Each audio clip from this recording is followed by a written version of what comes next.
बीवी के फिजियोथेरेपी करा रही थी, उसका कंप्लीट हो गया। पहले हम बगल के चेम्बर में करा रहे थे, तो ट्विन शेयरिंग बेसिस पे चेम्बर रहता है। तो बगल में एक और पेशेंट थे, ओल्ड थे, वो खराटा ले रहे थे और उनका फिजियोथेरेपी सेशन चल रहा था। खूब जोर जोर से स्नोर कर रहे थे, खराटा ले रहे थे। तो मम्मी को लगा कि हम खराटा ले रहे हैं। इधर उसने अपना मेरा नाम पुकारा बाहर से, दरवाजे के बाहर से, राजबनी। तो हम बोले हूँ। फिर बोली राजबनी, हम बोले हूँ। बोले इतना जोर जोर से खराटा क्यों ले रहे हैं? वो बेचारे जो थे वो अपना खराटा बंद हो गया। मम्मी आप क्या कहना चाहेंगी इसके बारे में? क्या कहना चाहेंगी? तो क्या है पूरा बात? बड़े बड़े शहरों में छोटे मोटे हादसे होते रहते हैं। आपका क्या है डिफेंस, क्या है इस पे?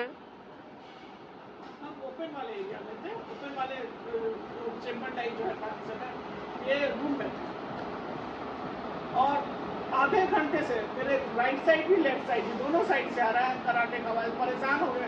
राइट साइड तो शुरू से पूरे टाइम और मेरा हो गया। और इतना बोलते हैं मेरे थका, मैं तो सो जाता हूँ। पहले बोले थे मैं सो जाता हूँ, पूरे देर वो काम होते रहता है। तो वही मुझे लगा कि बोल ही रहे थे, हर दिन बोल रहे कि मैं सो जाता हूँ, मैं सो जाता हूँ, नहीं तो मोबाइल करता हूँ, नहीं तो सो जाता हूँ। मम्मी का तो एकदम रेडी है वो। आप ही बोले थे, आप ही मम्मी को गुमराह किए थे। Proves the point कि wife is wife. Husband is also husband. Life is always right. Life is always right. कल मोबाइल करे पूरे दिन वो कर रही है और ये मोबाइल करे मुझे हुआ। तो क्या मोबाइल नहीं चला सकते? अरे कॉन्सेंट्रेट करना होता है ना। तो वो तो डॉक्टर करेगी, पापा क्यों करेंगे? नहीं, वो भी इंस्ट्रक्शन देती है ना।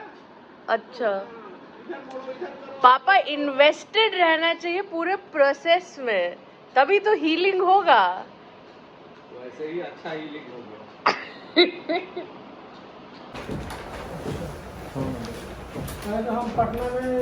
किचन के सीलिंग पे ऑयल से काफ़ी स्टेन्स हो गए थे और वो बहुत ही गंदा लगता था। तो इसीलिए हम किचन में सिर्फ फिर से पेंट करवा रहे हैं ताकि वो दिवाली के पहले चकाचक रेडी हो जाए थोड़ा।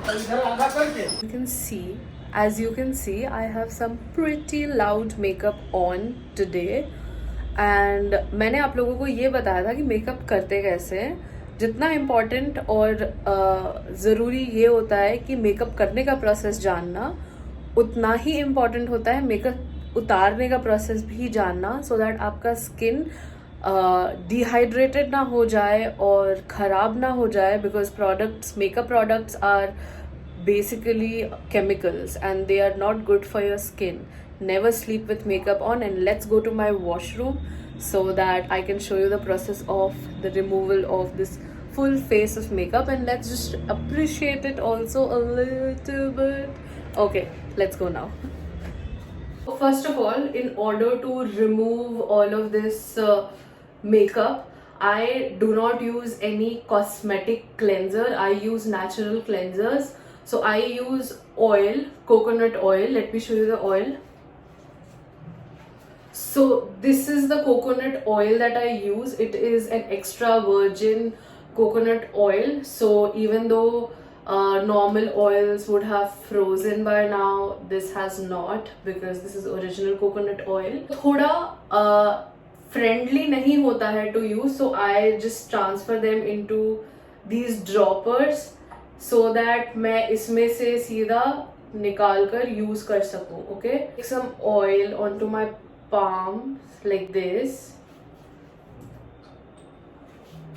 Take one like this, and then I know that I've done my eyebrows, so I'll just dab a little here, a little over my eyelashes too, because काफी strong and rigid होते हैं वो.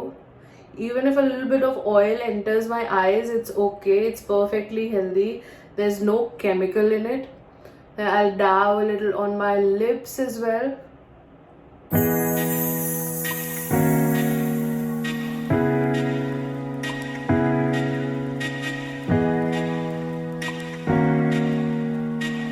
I wipe off the makeup and oil और उसके बाद फिर I massage my face again thoroughly with a lot of coconut oil.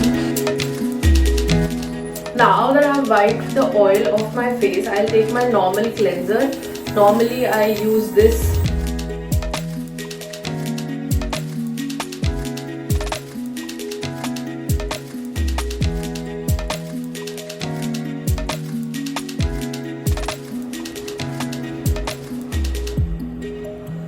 So I have now washed my face, and as you can see, it's not very dry and it's not hydrated also because I haven't yet done my skincare. I'll just go ahead and do that. But look at my face. It is so clean and so clear. There is no makeup, no tint, nothing on my face. Even my eyelashes are very clear now. Do you see that? It is so clear. It's rid of all that mascara. And that's it. Wish you a very good night and see you tomorrow. Bye bye.